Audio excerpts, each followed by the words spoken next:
Welcome to Free Thoughts. I'm Trevor Burrus. And I'm Aaron Powell. Joining us today is Radley Balko, who reports on criminal justice, the drug war, and civil liberties for the Washington Post. He was previously a senior editor at Reason and also previously at the Cato Institute. His book with Tucker Carrington, The Cadaver King and the Country Dentist, was the subject of a previous Free Thoughts episode. Today we're discussing the new edition of his book, Rise of the Warrior Cop, The Militarization of America's Police Forces. Welcome back to the show, Radley. Thanks for having me. When did you get interested in the militarization of police? Because it's interesting that everyone now seems to kind of realize this, especially post-Ferguson, but in a weird way, it also creeped up on us. Yeah, I think I first kind of started paying attention to it in as part of my beat when I was at the Cato Institute, because I was covering the drug war, and obviously the drug war was a big motivating factor in the trend toward police militarization. Specifically, I had been reporting or covering a couple of no-knock raids that had been done to serve drug warrants. And after looking into a few of those cases, I started tracking them pretty closely and seeing that they were, not only were the raids themselves very common and for kind of low-level offenses, the number of times police were making mistakes because the drug war is fought with dirty information sort of by necessity. So innocent people were getting victimized in these raids, as well as people who were at worst guilty of kind of low-level consensual drug offenses. At the time, that was probably in the early 2000s. Cato in 1997 and published a white paper about sort of creeping police militarization. Started looking into the work of Peter Kraska, a criminologist in Kentucky who had documented kind of the rise of SWAT teams across the country.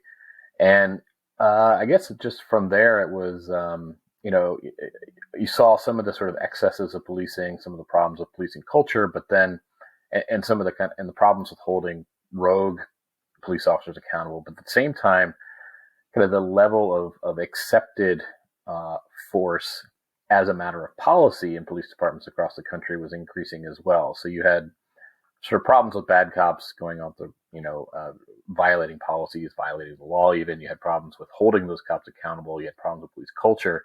But then just kind of even within all of that, you had, just as a matter of policy, the amount of force that police were permitted to use for increasingly low-level crimes, that ratio was getting out of whack as well. And I think the first paper I wrote for Cato on this came out in 2006.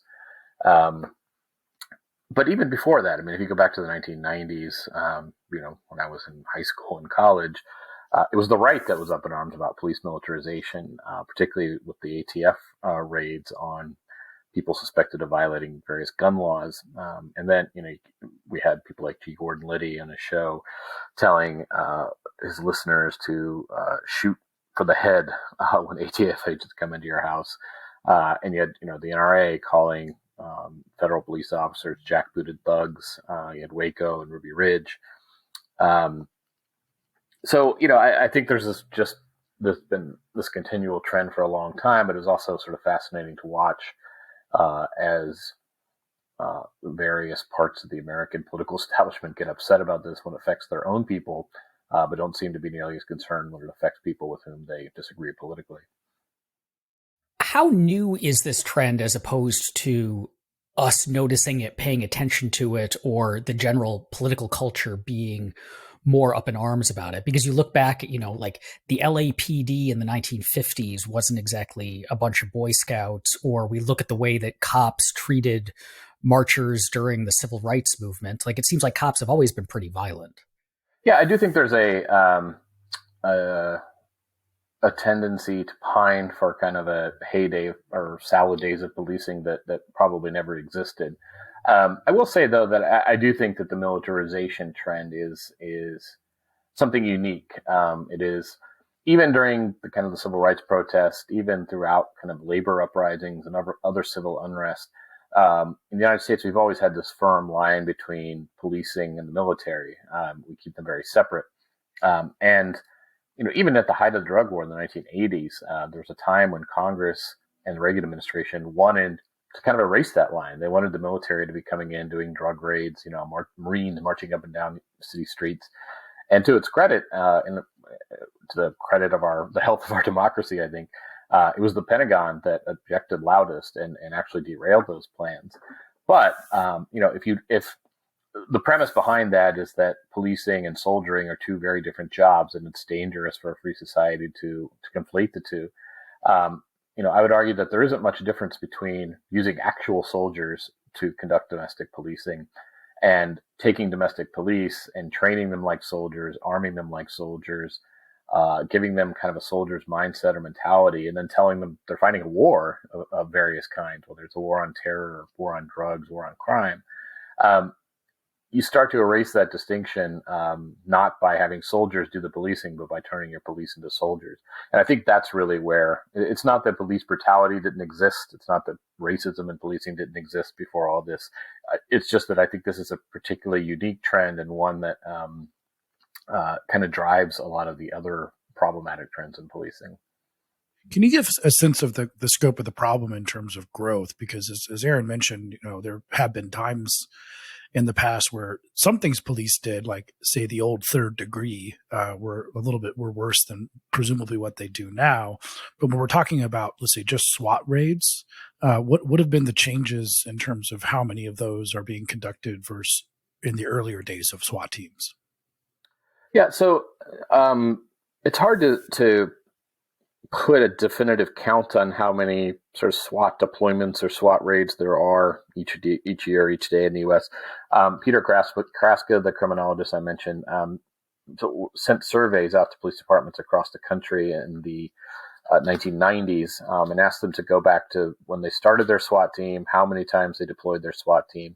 That data is only as good as the number of police agencies that cooperated and sent the surveys back. But among those that did, he estimated, I believe it was like in the late 1970s, there were a few hundred SWAT deployments per year in the U.S., and the vast majority of those were for active shooters or hostage takings or bank robberies. A situation where you have somebody who is in the process of committing a violent crime. By the late 1990s, I believe it was up to 40 or 50,000 SWAT deployments per year. So from a few hundred to, tens of thousands, 40 or 50,000. And about 80 to 85% of those were to serve warrants on people who were still suspected of nonviolent consensual drug offenses, typically pretty low-level offenses. So you've got this police action that, in the 70s was reserved for these situations where somebody was in the process of committing a violent crime. Now it's, not only is this tactic used, exponentially more often, it's primarily used not to apprehend somebody who's in the process of committing a violent crime, but to serve a search warrant to investigate somebody who's still merely suspected of a nonviolent consensual drug crime. And the problem with that is that, these tactics are extraordinarily violent. There's a very thin margin for error. The police make a mistake. If somebody in the home makes a mistake, there's a good chance that somebody's going to die or end up, severely injured. And yet you're using these tactics against people who haven't yet been convicted of any crime or even charged for that matter.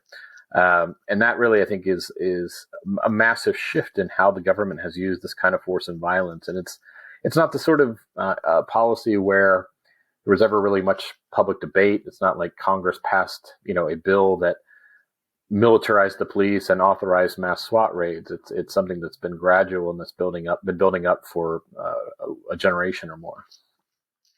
Is this stuff necessary to protect officer safety or the public safety, though? For example, you mentioned nonviolent drug offenders or people who haven't been convicted of drug offenses yet, but I've seen enough movies from the 1980s to know that drug dealers carry a lot of firepower. And so it would seem like you send a beat cop with his revolver in there and, it may not turn out well for him. So maybe this force is helpful. So there are a couple of ways to address that. First, the vast majority of police officer killings, where a police officer is, feloniously killed on the job, or killed with small caliber handguns, right? So the idea that most police officers are killed with these massive guns or the massive firepower that you saw in Miami Vice, for example, just isn't borne out by the data.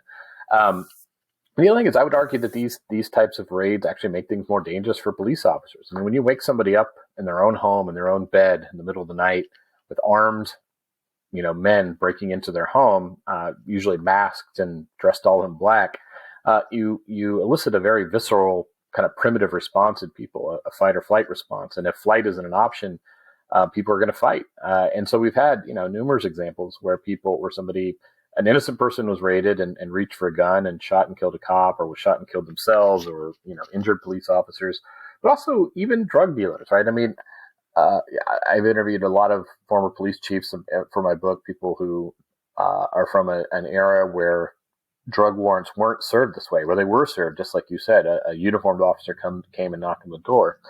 And they had no problem. And what they said is that, people don't go into drug dealing to kill police officers, right? They go into drug dealing to make money. And they know that killing a police officer means you're going to be lucky to survive the next 5 or 6 seconds. And if you do, you're going to prison for the rest of your life. And if you live in a death penalty state, you're probably going to get the death penalty.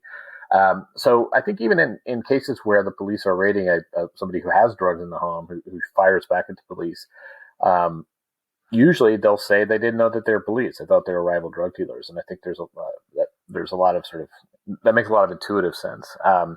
But there are options, other than just either coming in guns blazing in the middle of the night or sending a single uniformed officer. There's a process called surround and call out, where you bring a lot of officers and you bring your bulletproof truck and you surround a place and you get on a megaphone and you ask the person to come out.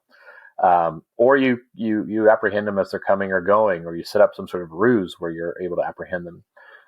And this is actually what police tend to do when they have suspects who are actually violent, or people who they are actually fearful, will open fire on police officers. They take the time to take these extra measures, these extra protective measures. The problem with doing surround and call out or some sort of ruse when it comes to searching drug warrants, and I've had police officials flat out admit this to me, is that there's just too damn many of them. If you're a police department that's serving 15 or 20 drug warrants a week, you don't have time to do surround and call out. It's a lot easier to just kick somebody's door down in the middle of the night. How much did alcohol prohibition change policing in this country? Because you kind of alluded to this, and it's something I've written about at Cato, that when you start prohibiting, you start having victimless crimes, because usually when someone commits a crime, or when someone has a crime committed against them, like you have your house robbed or you get assaulted, you call the police and you ask them to come to your house and to take evidence in order to find the perpetrator of this crime. But if you are both the criminal and the victim, like the purported criminal and the victim, because you put a substance into your body, now the police have to do something very different in order to find the criminal, so to speak, because you're not asking them to come in and give evidence up. So then they have to start adopting tactics that are very different than standard, interpersonal crime when there are victims. And they have to start surveilling and investigating and doing, pumping your stomach and kicking down doors because you might get rid of the evidence and things like this. It seems to me that might have all kind of started during alcohol prohibition. I mean, there are definitely similarities. I mean, I think we saw kind of a ramping up of police power during alcohol prohibition, then it kind of evolving back down when it was repealed, and then it gets fired back up for the drug war. But I think the similarities are inescapable, right? I mean, you first of all, you're fighting this war based on dirty information, right? So because you don't have direct victims to report these crimes, you're relying on informants, you're relying on tips from rival drug dealers, you're relying on anonymous phone calls. And if the police don't do their due diligence and do their corroborative investigation, a lot of times you're going to have people accused who are innocent. And when the consequence of that, of having an innocent person being accused based on bad information, is that the police kick down your door in the middle of the night and put a gun in your face, those are pretty serious consequences. And those are, pretty, they're consequences that can have pretty drastic implications for the people on the receiving end of these raids. The other thing, though, is when you have laws that can only be enforced by the police themselves breaking those laws, which is the case, I think, with alcohol prohibition, drug prohibition, and most consensual crimes. Um, you you instill in the police officers who work that beat or who are on that beat a sense that kind of the law doesn't matter, right? If they're allowed to break the law in order to catch drug dealers, if they're allowed to instruct informants to break the law in order to catch drug dealers, that is a whole different kind of policing than somebody who's going out on a beat and enforcing the laws, as they see them broken. And I've had, I spoke to Sue Rare, who's with the Police Executive Research Forum now, but used to be the sheriff in King County, Washington, Seattle.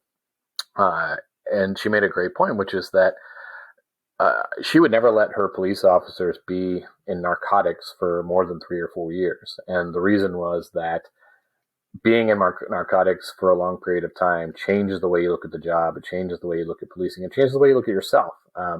When you are allowed to break the same laws you're enforcing, it creates kind of a sense of that you're above the law. That you could also maybe break other laws as long as you have good reason or as long as the ends justifies the means.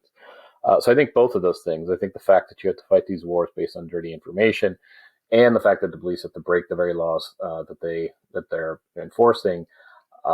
It's just one of many ways. I think these are two of many ways that the drug war really kind of corrupts law enforcement from the top down. How much of the problem now then is a result of, I guess, internal incentives? Like it's easier to use these kind of tactics than less dangerous or less violent alternatives, or it's cheaper for budgetary reasons or whatever, versus cultural in the sense that if the cops have a bunch of military equipment, and are able to use it, they're attracting potentially the kind of people who want to bust heads and drive around in tanks. Right. It's both. I mean, it's definitely both. I think that there are really perverse incentives. So, for example, there are federal grants that are tied solely to drug policing and are based on just sheer numbers of arrests, which encourages police to go out and sort of crack as many heads as possible. There's asset forfeiture policies. SWAT teams are, once you get all that equipment and it's all free from the Pentagon or from DHS or whomever, but then once you have it, you have to maintain it, and that can get a little bit expensive. And so now there's an incentive to use your SWAT team for drug enforcement, because drug enforcement brings the possibility of asset forfeiture, whereas most other types, you're walking a beat or responding to domestic calls, whatever, all the other sort of day-to-day mundanities of policing don't generally come with that possibility. But then, again, once you have that stuff, you want to use it. There are two sides, I think, to police militarization. One is the gear, the stuff that they're getting from the military, from DHS, from other places. And then there's the mindset problem, and that's, police sort of seeing themselves as troops, as soldiers, seeing themselves as psychologically kind of isolated from the rest of the community. The idea that, there's police and there's everybody else, or there's police and their families and there's everybody else. And these two things reinforce one another, right? You get the gear, and the gear is inappropriate for domestic police work, but then you have it, you start to see yourself as a little bit of a soldier. Maybe the community that you're supposed to be serving starts to see you less as an officer who's there to help them and more as kind of an occupying force. You're going to start to see people in the community not as the people you're serving, as citizens with rights, but as a potential threat. And so you see this throughout kind of policing culture today. If you go on online bulletin boards, if you go to sites like lawofficer.com or policing.com, you'll see this kind of mentality, whatever I have to do to get home at night, or this idea that police are constantly under attack. And, generally speaking, policing has gotten safer since about the early 1990s. There are some, jumps and dips in the number of police officers feloniously killed each year, but for the most part, it's been trending down for about 30 years now. So, the idea that every police officer kind of has a target on their back and that they need to be constantly vigilant and that everybody is a potential threat and every interaction could be their last. Not only is it not true, not backed up by the data, but it really creates a lot of tension and animosity between police and the community they serve. But it's also it's kind of a miserable existence for a police officer, right? I mean, if you don't have any kind of relationships on your job with people who aren't police officers, if all your interactions with non-cops on your job are hostile, that's kind of a miserable work experience. It also just puts people on edge. I mean, you know, uh, if you're told that everybody's a potential threat, if you're told that there's a target on your back, you're going to be more likely to see an innocent gesture as a furtive one, right? You're going to be more likely to kind of your actions are going to be ruled more by your kind of limbic system than your frontal lobe. And I think that's a problem as well.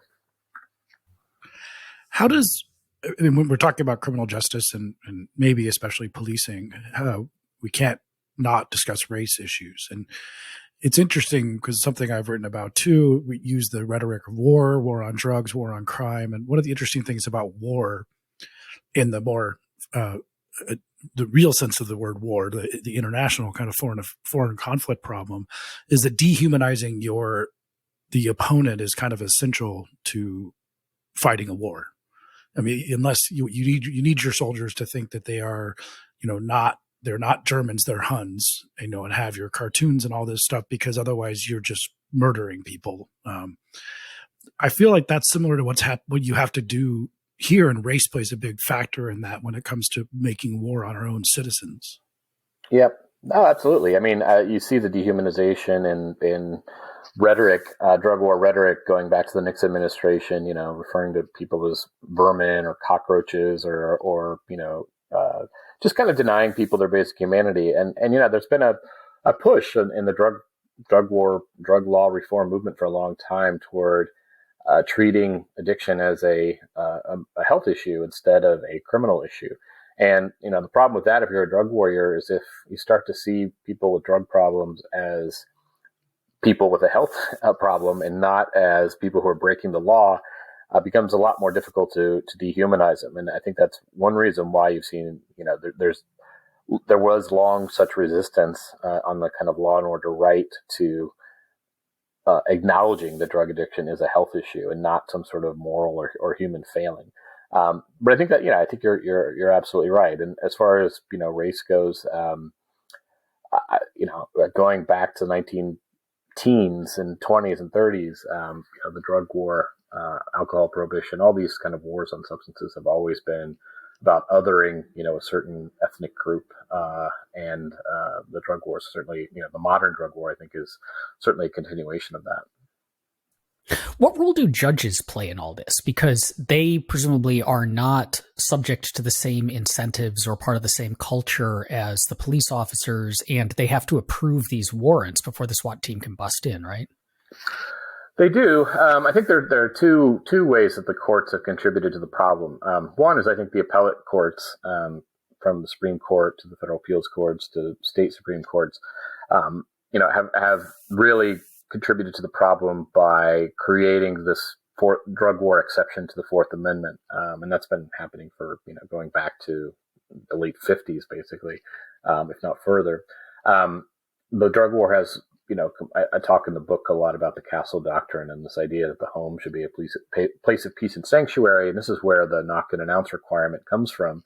And the courts have basically obliterated the knock and announce requirement. It still kind of technically exists in name, but there's no consequence when police violate it, even egregiously. The Supreme Court has ruled that the exclusionary rule won't apply when police violate the knock and announce rule. There's rarely, if ever, any discipline for police officers when they violate the rule.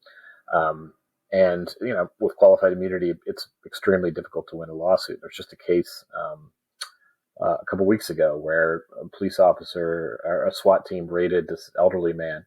And the SWAT team actually knew that they were raiding the wrong house because they got to the house and the address didn't match. And they just sort of assumed that maybe the error was on the other end, not on their end, and they raided the house anyway. And the federal courts ruled that they had qualified immunity because they couldn't find another case in which a court had explicitly said that raiding the wrong house intentionally is a violation of the Fourth Amendment. So that's kind of the role I think that the Supreme Court and the appellate courts have played. But then just day to day, judges have really abrogated their constitutional duty to protect the Fourth Amendment. I would love to see a study on what percentage of search warrants are approved versus denied, what percentage of particularly no-knock search warrants are approved versus denied. There isn't a recent study that's kind of directly on point. There are some studies from the 80s and early 90s, though, that show that judges almost never reject search warrants. They reject specifically no-knock warrants maybe a tiny bit more often, but there's almost no scrutiny. There have been studies showing that judges have granted no-knock warrants even when police didn't request them. And my own reporting over the last several years has found lots of examples of this. In Little Rock, Arkansas, I reviewed about 100 warrants that were conducted over about a 2.5-year period, all no knocks. And in every case, the warrant itself was illegal. The police had, under Supreme Court precedent, the police have to, if they want to conduct a no-knock raid, they have to provide specific information as to why this particular suspect poses a risk to police if they knock and announce. You can't just use boilerplate language, saying all drug dealers are dangerous, therefore we have to use a no-knock. But that's exactly what the Little Rock Police Department was doing. They just used the same word-for-word language in every single warrant and requested a no-knock every single time. And with the exception of maybe one or two cases, the judges signed the warrant every single time. And the reason why they get away with that is, it is a clear, egregious, no debate about it, violation of Supreme Court's ruling in this case, Richard versus Wisconsin, which says that you can't just use this kind of boilerplate language. And yet nothing happened. One of the judges who signed about half the warrants, now has a higher judicial office. The other is retired. The police officers who sought the illegal warrants, nothing has happened to any of them. And the reason for that is because, again, the Supreme Court created this rule in 1997, but then in 2006 with Hudson versus Michigan, they basically said, okay, we have this rule. The police have to knock and announce before they come in, but we're not going to give them there's no reason, we're not going to enforce it. There's not going to be any penalty if they violate the rule. And so the police have since basically violated the rule with impunity. Judges don't even bother sort of enforcing it anymore. And it's not just Little Rock. I mean, we saw similar examples in Louisville after the death of Breonna Taylor. I've written about similar examples in South Carolina.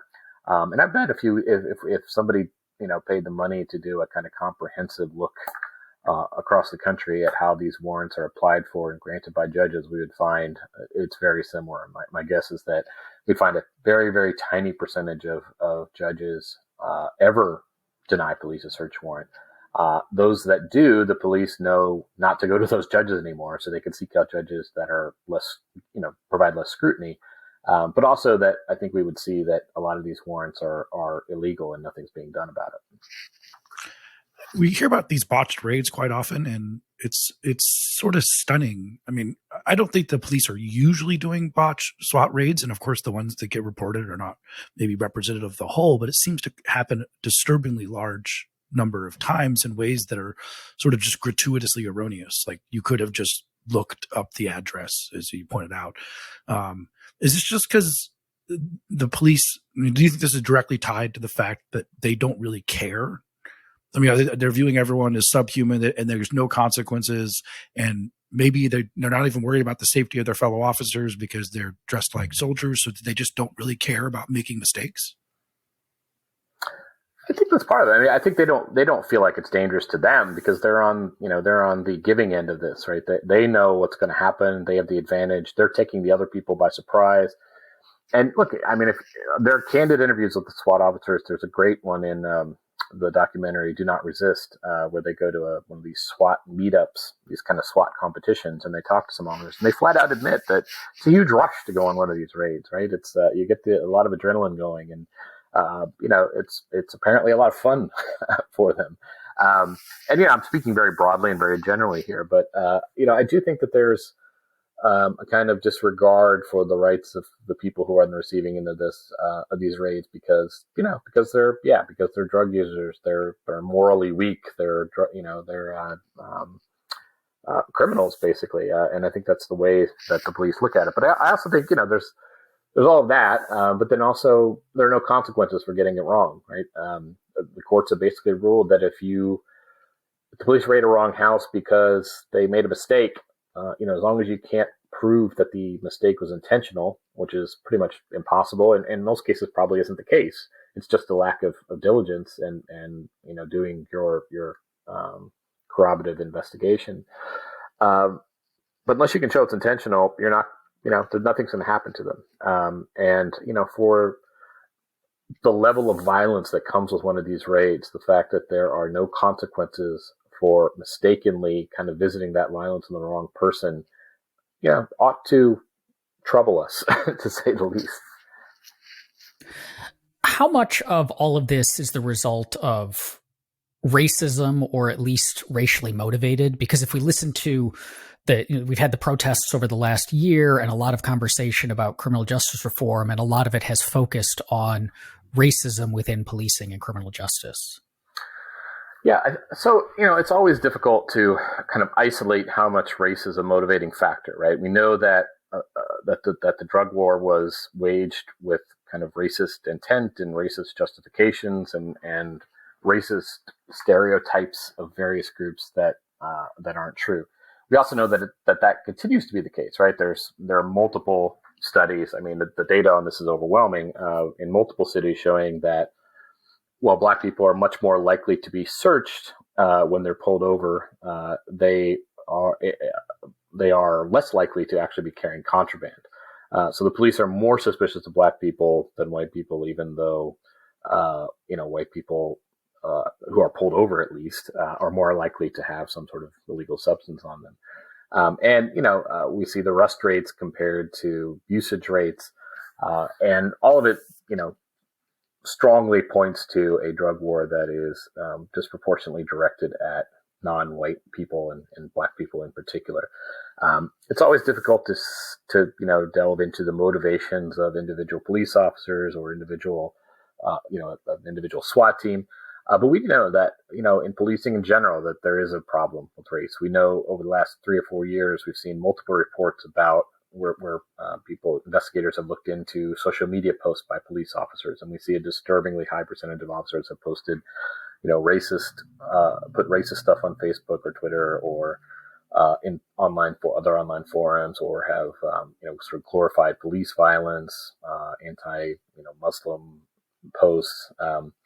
And, we also see just kind of a glorification of violence in police culture in general. I've written a lot about police T-shirts, for example, that you see like during Police Week in Washington, D.C., or the police union sell. And they're, awful. They glamorize violence. They dehumanize people. A lot of times they're explicitly racist. So, obviously I'm not saying all police officers are racist. I don't think it's an exaggeration to say that there is a race problem within policing. I think there's institutional racism in policing, which is that we have a system that was kind of designed and honed during a period in our country's history where there were explicitly racist policies, right? Jim Crow, for example. A lot of those institutions are still with us. I think it's a mistake to think that we've somehow purged all of the kind of racist intent from those institutions just because, Jim Crow ended, whenever it ended officially, I don't know, late 60s maybe. But then, so there's that. And institutional racism, I think, is going to exist independent of the motivations of individual police officers. But then I also think that we have seen, through some of these reports, that there are a lot of problems with bias and racism with individual officers as well. At the Post, I've got an ongoing kind of piece where I just have been accumulating academic literature on race in the criminal justice system. And, the numbers are pretty overwhelming, even when you account for crime rates, between Black and the Black and white populations. Black people are clearly over policed. And I'm rambling a little bit. Well, I think that's part of the story. The story you tell, I mean, it's interesting because I agree with you, but you also made a good point that I use an example from your last book, Cadaver King and Country Dentist, where there are things that can start for racist purposes. As you point out in that book, Mississippi lacked a credible death investigation system for most of the 20th century because they were using it to exonerate lynchings. But by the time you got to the 80s, there was a different group there were different interest groups that had formed around what was originally a racist policy. And this happens a lot in right. So you might have started the drug war because you didn't like Mexicans very much, let's say prohibition of marijuana. But then by the time you're trying to get rid of it in California in 2009 or 10, when the first time, it's the prison guard unions that want to keep marijuana prohibition. And they may not be racist at all. They just want a job. And it was the prosecutors and the AGs, in Mississippi who didn't want to have a credible death investigation system. And there's a lot of these around here. Like the cops they like their gear, they like the way they do their job. Maybe they enjoy cracking heads, and some of them are racist. But then there are other groups around them, like police officers unions, that are just protecting what they think are the interests of police officers. So I think it's important to point out that this stuff is actually intermixed with so many different interest groups, that including just out and out racist, but then things that are sort of racially institutionalized, but maybe not performed by out and out racists. Yeah, I think that's a good point. And, I particularly over the last couple of years, I've, got into debates and discussions with libertarians on this issue. And it kind of baffles me why, I'm baffled by why libertarians and even conservatives to a certain extent have such a difficult time admitting that something is racist. It doesn't hurt me to admit that the criminal justice system is racist as a white person, right? There's no skin off my back on that. But there is this extreme reluctance, and as a libertarian especially, the idea of racist policing or racially, disproportionate policing or the over policing of Black people. What that means is that it means that there are a lot of people in this country who are going to be unfairly accused, unfairly arrested, unfairly searched, unfairly targeted because they belong to a group that is assumed, probably truthfully, to commit more crimes, right? So you're treating people, you're using government force and coercion against someone, not because of something they did, but because they belong to a group who you think commits more crimes. And as a libertarian, that ought to offend the hell out of us, right? The government should be judging us and accusing us based on what we actually did, not based on what people who looked like us did. And I don't think there's anything unlibertarian about recognizing that this happens in government and being opposed to it and working to stop it. Related to that, though, is there a concern that too much of a focus on race as the driver of so many of these things might get in the way of meaningful reform, because it would get people thinking, if we can just get rid of the racism, everything will be good, or has them overlooking problems that don't tie into that particular kind of sub-narrative of criminal justice? I understand that argument, and I think maybe there is some merit to it to some extent. I will say, though, that, Black Lives Matter has been more successful than, those of us who have been beating this drum for 20 years at actually getting real police reform implemented. And they've done that through the lens of kind of racial justice, right? But white people benefit from these police reforms as well. I mean, if you go to the Campaign Zero webpage and you look at their recommendations for police reform, that's all driven from a kind of racial justice viewpoint. But white people will benefit if police initiate those policies, if we abolish qualified immunity, So I'm hesitant to say that putting that viewing a lot of the problems of the criminal justice system through race is going to hamper reform. I think there's good evidence that it has actually helped reform. Now, that said, white people are victims of police abuse and police misconduct. It happens all the time. And I think it's wrong to pretend otherwise. I think that there are problems in policing and the criminal justice system that are racially motivated. I think there are problems that have nothing to do with race and are more about sort of power and control. But I also think that even those problems are exacerbated by race and the country's history with race. But I'll give you a good example sort of from the book. So when the book first came out, it got very positive reviews. But the one criticism I kept seeing over and over again from some quarters is that the examples that I used in the book were primarily white people accused of basically marijuana related crimes. And my original manuscript, which is about twice as long as the book, I had a lot more examples, and some examples that did include Black people. They got cut for various reasons, mostly because when we were editing and trying to cut the manuscript down, we chose cases that best kind of illustrated a particular point that the book was trying to make. But in doing so, we cut out a lot of the examples of Black people, and so I think it is a valid criticism that the book, that the anecdotes in the book to kind of illustrate points, portray a picture of who's victimized by the drug war that probably isn't entirely accurate. And I tried to remedy that a little bit in this update. But there's a reason for that. The reason why the cases involving white people were more apt to illustrate a particular point is because those are the cases where the victim had a platform, probably because they were white in large part, but they were able to get a lawyer to take their case, or they were able to get a journalist to look into the case, or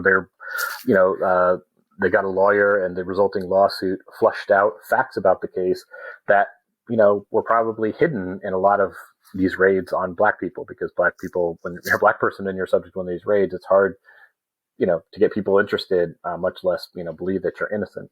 And so what we find are that the cases where police have victimized white people in these cases tend to be the ones that kind of blow everything up, that expose, the fundamental problems in the system and the repeat problems, the incentive issues. It tends to be white people or very sympathetic Black people, like the 92-year-old woman, Katherine Johnston, who was killed in a police raid in Atlanta in 2006. Those are the cases that, get public sympathy, that get investigations going, that get reforms. But when you look back at that, since those are the cases that get all the attention, if you're not following the stuff closely, you could be, forgiven for thinking that most of these raids target white people, because those are the cases that you tend to read about. I completely agree about that, about libertarians, and it's sort of odd how some libertarians or people who call themselves libertarians resist these kind of racially tinged language. Whereas, I mean, in addition to your points, if we understand that the power of the state can be wielded by the people who win elections, the people who create the interest groups, and then they can use the power of the state to pursue their interests that are against the interests of the people who lost the election. We also then understand that if a bunch of those people are racist, then they're using the power of the state to pursue their racist policies against another race. And so a lot of, as you write in the book, like the Watts riots were a huge, signpost on this story of a bunch of people being, white people being very, very afraid. And that's when we get the first SWAT team, and we start seeing a lot of the policing in Black neighborhoods, or at least maybe the quote unquote demand for the drug war, coming from white people, and the cost of that being put onto Black people, which is something we shouldn't be for when it comes to the state's obligation to treat people the same, as you pointed out. It's a recurring story too, right? So in the update to the book, one of the cities I look at is Chicago, in some detail, because Chicago never really kind of experienced the drop in violent crime that the rest of the country did. And, people have always assumed that the reason for that is gang culture, or, Black culture, Black on Black crime, whatever you want to call it. But Chicago also has a long history of police abuse and misconduct, going back to the John Burge, torture scandal of the 1980s, which frankly, was only recently resolved. I mean, they only established reparations for the victims in, I think it was 2013 or 2014. But then you have, Laquan McDonald, you've got the Chicago Police Union, you've got multiple examples of police oversight boards in Chicago that have been captured by the police unions that they're supposed to be overseeing. You've got, multiple incidents of officers, lying. You've got a small percentage of officers with an overwhelming number of complaints against them who are never disciplined. And the amazing thing is, when I was researching for the update to the book, I found this report from a Blue Ribbon Commission that had been put together in the 1970s after the police killed a Black motorist after pulling him over. I think it was for some sort of traffic violation. There was a lot of outrage about it, and there was this commission that was formed. The commission wrote a report that talked about, the problems with policing in Chicago. Well, after the Laquan McDonald shooting, actually not after the shooting, about a year later, after the city was forced to release the video and then forced to admit that the shooting was unjustified, there was another commission that was formed to write another report about Chicago policing. And the Chicago Reader compared the two reports, which were about 40 years apart, And the conclusions that they came to were remarkably similar. I mean, they talk about there's no accountability, how the officers in charge of investigating other officers tend to, prod them to give the right answers. They let them collaborate their stories. They talk about black people being afraid of being pulled over by officers. They talk about how black complaints against white officers are, not even investigated. And it was just kind of stunning. I mean, in some cases, the language was almost verbatim outlining the problems. And these two reports were 40 years apart and almost nothing had changed. Yeah, exactly. And that kind of goes to some of how we kind of fix this stuff too, because I mean, the racism is a problem, and but we have the militarization, which is again used on white people quite often too. These SWAT raids, and I've had calls and consultations with Black Lives Matter people and Campaign Zero people about what to do. And one of the things that I've told them is that, although they have been successful, more than anyone else in the last 20 years, but is that sometimes you just need to take away their toys, giving them implicit bias training or something like this, which is the kind of thing that the police union would try and make a concession on, that they'll have training to take away their racist bias. Whereas, I mean, I'm scared of something like that because it's an empty solution that doesn't actually do anything. Whereas I just want to take away their toys. I mean, I think if they have tanks, they will use them, and due to all these factors we've discussed, they will use them disproportionately on African Americans. So I'm much more pragmatic in the sense of I can't rewrite the cops' minds to be less racist, but we can take away their toys as a start. Yeah, I mean, although, we're never going to have an unarmed police force, right? I mean, they're always going to have guns. Oh, I mean, like the tanks. Yeah, I mean, like the ones that they use. Yeah. Right. I mean, look, the implicit bias stuff, I've seen the studies that doesn't work. I've also talked to black police officers who have attended those classes and say they don't work because they're not designed to work, right? They're designed to sort of check off boxes so that the police department can then say, yes, we gave everybody implicit bias training. There's not the effort isn't really there to actually, make officers aware of their own bias and teach them how to kind of think their way out of it. It's just we're just going to let everybody sit through this class so that we can tell the federal government that we did it. But I don't know that it works or it doesn't work. I do think, I think I'm much more interested in tangible kind of substantive reforms, like, like you said, taking some of the gear work, but also just things like we just need to remove the opportunity for these bad incidents to happen, right? So getting police out of traffic enforcement, for example, so you don't have the situation where you have an armed officer confronting you over a very, very minor offense in a very kind of fraught and difficult encounter, right? He's on the side of the road, cars are whizzing by, cops are sort of have it hammered into their heads from the police academy that, like, every stop, on any traffic stop, somebody could, ambush you and pull out a gun and blow you away, which, it happens 3 or 4 times a year out of, I don't know how many million stops, but enough that, there are lots of videos to circulate. So you have this incredibly tense kind of situation where you've got a cop who's, sees every stop as a potential shootout. You've got motorists, particularly black and brown motorists, who don't trust the police, who are worried about getting searched, who are worried about, things escalating. There's no reason why the police should be doing that. It can be done with, as a libertarian, it pains me to say this, but I think it's the better option of the two. It can be done with traffic cameras. We could also engineer and design our roads better so that we don't need as many rules, right? Roundabouts instead of stop signs, that kind of thing. We could also just enforce traffic laws less.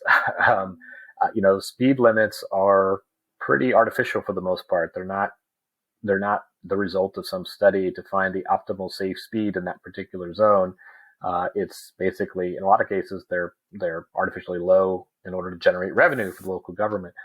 So we can get police out of that altogether. We can get police out of the schools. There's no data showing that school resource officers actually make schools safer. We can start funding violence interruption groups. And here's another area where I think, libertarians, we could not even change the way we think about it, but just kind of be open to this idea. I've written about these groups like Cure Violence. They, what they do is they try to intervene before the violence and the kind of retaliatory violence starts escalating. And a lot of times they'll hire kind of former gang members or people, from the neighborhoods where violence is happening. And study after study after study has shown that they're effective at reducing violence and reducing homicides in particular, both sort of chronologically. So when they're well funded, violence tends to go down, but also geographically, the neighborhoods where they operate tend to have lower violent crime figures after they start operating there. And as a libertarian, if I can spend the amount of money I'd have to pay for salary and benefits for 10 police officers, and I can hire 100 of these violence interrupters and get the same reduction in violent crime or even a better reduction, in a way, and the reduction is achieved in a way that it uses less force and coercion, and there's less opportunity for escalation and violence and tragedy. Why wouldn't we go for that option? It seems to work. There's also Cahoots program out of Eugene that's spreading across the country, where when somebody is having a mental health crisis and they call 911, instead of sending a SWAT team, which is, to me, has always been the most absurd possible way you can react to that kind of situation, they send a paramedic and a counselor. And that's been enormously effective everywhere that it's been tried. Over the last few years, and particularly over the last year, we've seen a wave of progressive and reform prosecutors elected, a sustained criminal justice reform movement, and even what looks like a possible winding down of the drug war. Are these lasting and meaningful changes, or at least do you think maybe we're on the cusp of getting lasting and meaningful changes? I think some of them will be. I hope some of them will be. I've never seen the kind of substantive reforms that we've seen since the protests last year. In the almost 20 years or so I've been covering police militarizations and these raids, I've never before this year, never in any state or any city have I seen a serious proposal to end or limit no-knock raids. There have been a few sort of individual police chiefs who implemented policies to cut down on them, but since Breonna Taylor and since the George Floyd protests, literally dozens of cities across the country have banned no-knock raids, and in a couple states. And these are, some of them are problematic. Some of them have loopholes they're way too big for my taste. Some of them have a problem with the lack of an enforcement mechanism. Some of them are very good. The Virginia law ban on no-knocks, I think is great. I think it's the only thing I would add is it needs a provision, requiring officers to be wearing body cameras when they conduct these raids. But I've never seen that kind of legislative action, that we've seen over the last year. Also, similar legislation on chokeholds, on de-escalation training, across the board. We've seen a lot of really strong substantive reforms at the state and local level. Nothing at the federal level, of course. But by the same token, we've seen lots of state legislatures pass these bills that, limit the liability of people who run over protesters with their cars. And with the result of the surge in homicides we've seen over the last year, I think, there's going to be some backlash. We're going to see probably some progressive prosecutors get beaten. We're probably going to see some reforms get rolled back in, particularly conservative states. I don't know. My hope is that the homicide surge is related to the pandemic and the, once in a lifetime weird aberrant phenomenon that was 2020, and that we're going to see things start to go back to normal.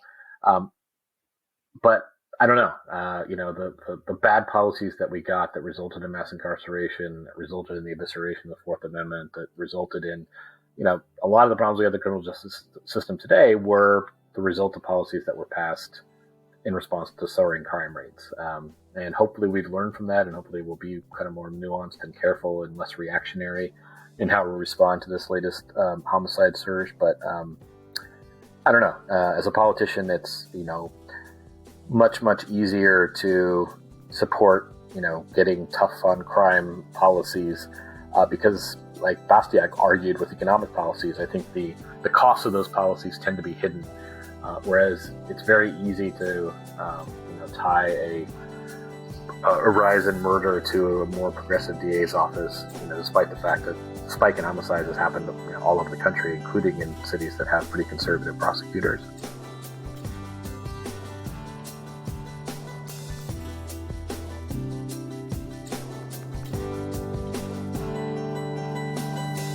Thank you for listening.